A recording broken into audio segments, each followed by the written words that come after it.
Wabarakatuh. Perkenalkan, nama saya Lulu Wisamul Wahidah. Di sini saya akan menjawab pertanyaan UTS pengantar ilmu pendidikan. Pertama, soalnya adalah Anda sudah mempelajari materi-materi atau teori terkait pengantar ilmu pendidikan. Kemukakan pengetahuan apa yang sudah Anda pahami tentang ilmu dan konsep dasar pendidikan sebagai bidang keilmuan, filsafat manusia dan filsafat pendidikan, landasan pendidikan, asas-asas nasional dan pendidikan for all, etika dan profesionalisme dalam pendidikan, dimensi-dimensi kemanusiaan. Pendidikan merupakan bagian yang tidak terpisahkan dari kehidupan manusia sejak lahir hingga akhir hayat. Manusia selalu berinteraksi dengan proses pendidikan baik yang bersifat formal, non-formal, maupun informal. Pendidikan bukan sekedar proses transfer ilmu pengetahuan, tetapi juga sarana pembentukan karakter, moral, dan kepribadian manusia. Sebagai mahasiswa yang mempelajari pengantar ilmu pendidikan, saya memahami bahwa pendidikan adalah ilmu yang luas, mencakup dimensi filosofis, psikologis, sosial, hingga spiritual. Melalui ilmu pendidikan, kita tidak hanya memahami bagaimana proses belajar, mengajar berlangsung, tetapi juga mengapa dan untuk apa manusia dididik. Berikut ini adalah pemahaman saya secara mendalam mengenai konsep-konsep dasar dalam ilmu pendidikan dan tanggapan terhadap fenomena aktual di dunia pendidikan Indonesia. Yang pertama ada ilmu dan konsep dasar pendidikan sebagai bidang keilmuan.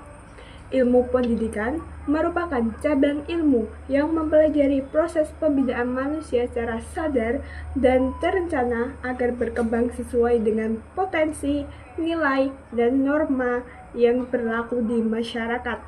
Sebagai ilmu, pendidikan memiliki objek material, yaitu manusia, dan objek formal, yaitu proses pendidikan itu sendiri. Pendidikan sebagai bidang keilmuan memiliki beberapa ciri-ciri, yaitu ada 3. Yang pertama, memiliki teori yang sistematis, yaitu teori tentang belajar, perkembangan peserta didik, metode pembelajaran, dan tujuan pendidikan disusun berdasarkan penelitian ilmiah. Yang kedua ada bersifat empiris dan rasional. Segala kebijakan atau praktik pendidikan didasarkan pada data, bukan asumsi semata. Yang ketiga, memiliki metode ilmiah, yaitu dalam mengkaji permasalahan pendidikan digunakan pendekatan penelitian kuantitatif dan kualitatif. Dengan demikian, pendidikan bukan hanya kegiatan praktik di lapangan, tapi juga memiliki dasar ilmiah yang kuat, yang terus berkembang seiring kemajuan ilmu pengetahuan dan teknologi. Melalui pendekatan ilmiah, pendidikan mampu memberi solusi terhadap berbagai persoalan manusia dan masyarakat, seperti krisis moral, ketimpangan sosial, dan rendahnya mutu sumber daya manusia. Yang kedua adalah filsafat manusia dan filsafat pendidikan. Filsafat manusia adalah cabang filsafat yang mempelajari hakikat manusia, baik sebagai individu maupun makhluk sosial. Dalam pandangan filsafat, manusia bukan sekedar makhluk biologis, tetapi juga makhluk yang memiliki akal budi, kesadaran moral, dan tanggung jawab terhadap Tuhan dan sesama. Sedangkan filsafat pendidikan itu berperan sebagai dasar untuk merumuskan tujuan dan arah pendidikan sesuai dengan pandangan tentang manusia itu sendiri. Misalnya, ada filsafat idealisme, yaitu memandang bahwa pendidikan harus mengembangkan nilai-nilai moral, spiritual, dan intelektual yang tinggi. Ada filsafat realisme dan pragmatisme, yaitu menekankan pendidikan yang berorientasi pada pengalaman, keterampilan, dan kemampuan beradaptasi terhadap perubahan zaman. Selanjutnya ada filsafat eksistensialisme, yaitu melihat pendidikan sebagai sarana pembebasan manusia agar mampu menentukan pilihan hidup secara bertanggung jawab. Dari sini dapat dipahami bahwa filsafat pendidikan tidak hanya memberikan teori, tetapi juga arah dan makna bagi seluruh praktik pendidikan. Guru, kurikulum, dan sistem pendidikan seharusnya selaras dengan pandangan tentang hakikat manusia yang ingin dibentuk. Selanjutnya ada landasan pendidikan. Landasan pendidikan merupakan pijakan yang menjadi dasar bagaimana perencanaan, pelaksanaan, dan evaluasi pendidikan. Adapun jenis landasan pendidikan antara lain, yang pertama ada filosofis. Pendidikan di Indonesia berlandaskan pada Pancasila dan Undang-Undang Dasar 1945. Artinya, setiap kegiatan pendidikan harus menanamkan nilai-nilai ketuhanan, kemanusiaan, persatuan, demokrasi, dan keadilan sosial.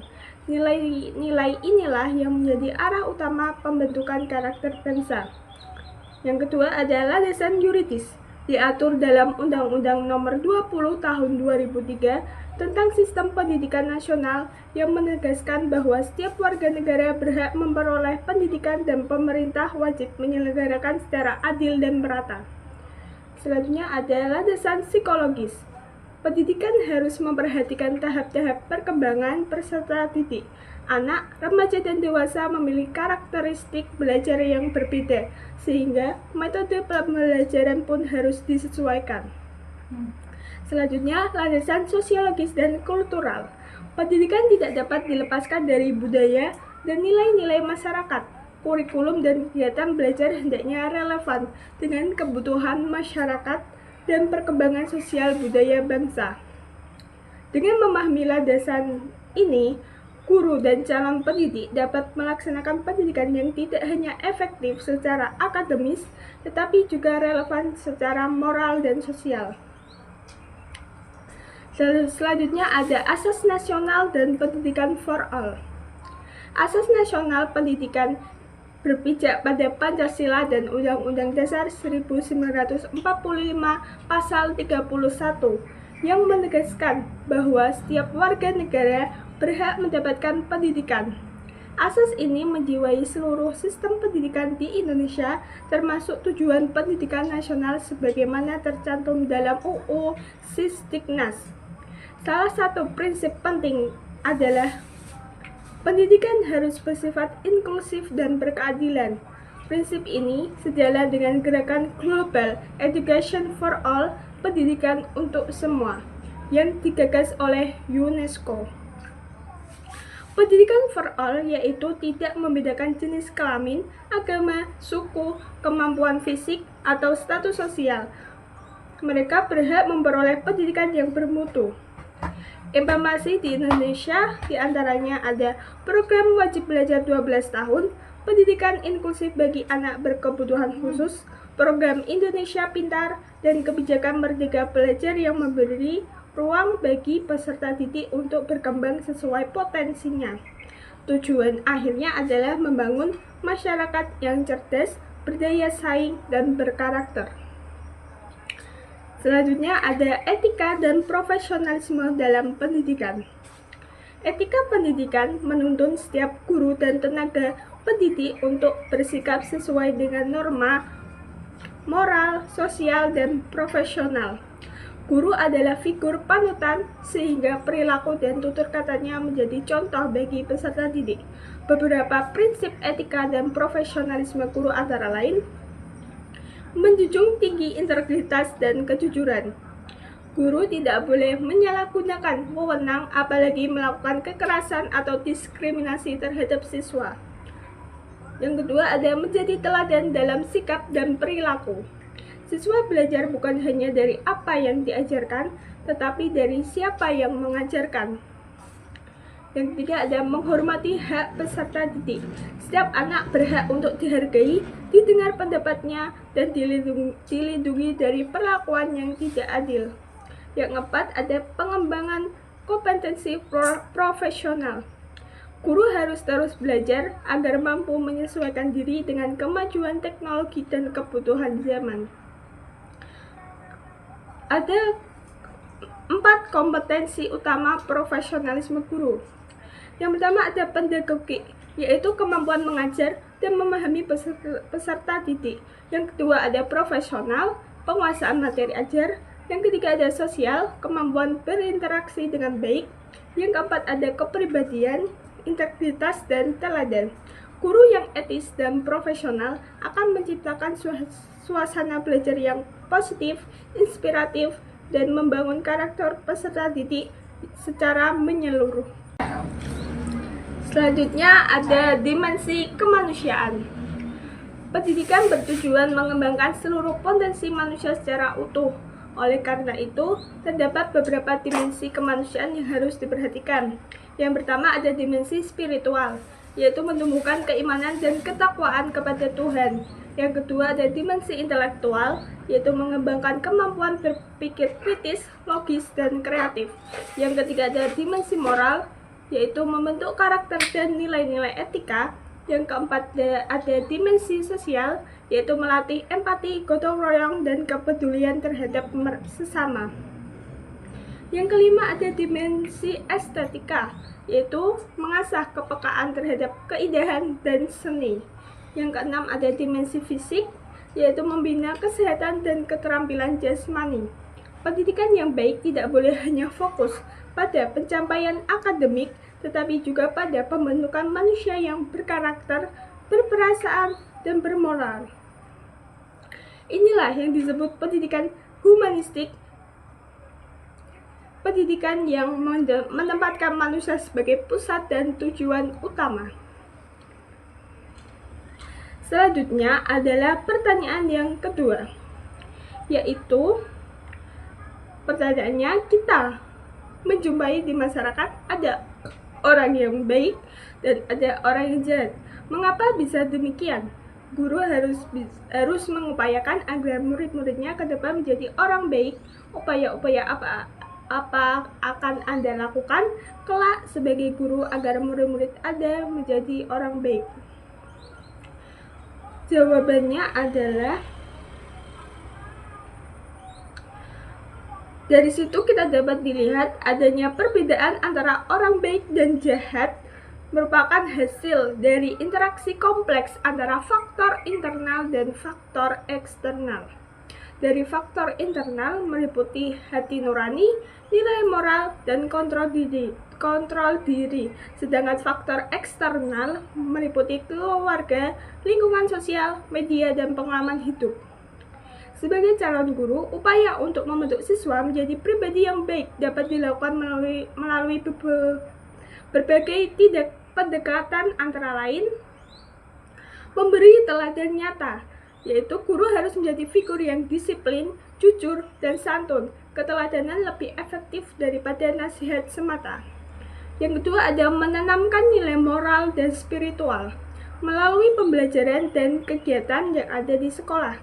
Yang ketiga, membangun budaya sekolah positif, seperti saling menghormati, menjaga kebersihan, dan tanggung jawab bersama. Ada mengintegrasikan pendidikan berkarakter dalam setiap pembelajaran. Yang keempat, ada memberi penghargaan terhadap perilaku baik dan bimbingan bagi siswa yang berperilaku menyimpang. Ada melibatkan orang tua dan masyarakat agar pendidikan moral konsisten di rumah dan sekolah. Dengan demikian, guru berperan sebagai pembentuk karakter bangsa yang bukan hanya mengajarkan ilmu, tetapi juga menuntun hati dan perilaku anak-anak agar menjadi manusia yang berakhlak mulia. Selanjutnya saya akan menjawab pertanyaan. Peristiwa yang sudah viral di dunia pendidikan saat ini adalah terjadi di Banten. SMAN 1 Cimarga, seorang siswa ketahuan melanggar aturan merokok di sekolah, ditampar kepala sekolah. Orang tua tidak terima kemudian melapor ke polisi. Siswa-siswa solidaritas pada teman perokok ini dengan mogok sekolah dan menuntut kepada sekolah dilengsarkan. Selanjutnya, kepala sekolah dinonaktifkan oleh gubernur. Bagaimana tanggapan Anda adanya peristiwa tersebut? Tanggapan saya pada kasus SMA 1 Cimarga yang ada di Banten ini, yaitu yang melibatkan kepala sekolah dan siswa, menunjukkan dilema antara penegakan disiplin dan etika profesional siswa yang melanggar aturan dengan perokok memang perlu diberi sanksi. Namun, tindakan kekerasan fisik tidak pernah dibenarkan dalam dunia pendidikan. Saya menilai kasus ini dari 3 sisi. Yang pertama, dari sisi guru. Kepala sekolah seharusnya menegakkan disiplin dengan cara edukatif, bukan emosional. Kekerasan hanya akan menimbulkan trauma dan memperburuk citra guru di mata siswa. Yang kedua, dari segi siswa. Pelanggaran aturan seperti merokok menunjukkan perlunya pendidikan karakter dan pengawasan yang lebih intensif. Solidaritas siswa yang berlebihan hingga mogok sekolah juga menunjukkan kurangnya pemahaman tentang tata krama dan etika. Yang ketiga, dari sisi orang tua dan pemerintah. Komunikasi yang kurang harmonis antara sekolah dan keluarga menyebabkan masalah menjadi besar. Pemerintah sebaiknya memberikan pembinaan, bukan hanya hukuman. Kasus ini menjadi cermin bahwa dunia pendidikan harus memperkuat pendidikan moral dan pelatihan etika profesi guru. Disiplin harus ditegakkan dengan kasih sayang, bukan dengan kekerasan, karena tujuan akhir pendidikan adalah membentuk manusia yang berkarakter, bukan menakut-nakuti. Jadi kesimpulan dari pertanyaan ketiga pertanyaan, pendidikan adalah jalan panjang menuju pembentukan manusia seutuhnya. Di dalamnya terkandung nilai-nilai luhur kemanusiaan, moralitas, dan tanggung jawab. Seorang pendidik tidak hanya bertugas mentransfer ilmu, tetapi juga menuntun peserta didik menuju kehidupan yang bermakna. Sebagai calon pendidik, saya percaya bahwa keberhasilan pendidikan bukan hanya diukur dari nilai akademik, tetapi dari kemampuan dan menumbuhkan manusia yang beriman, berilmu, berakhlak, dan bermanfaat bagi sesama. Terima kasih. Wassalamualaikum warahmatullahi wabarakatuh.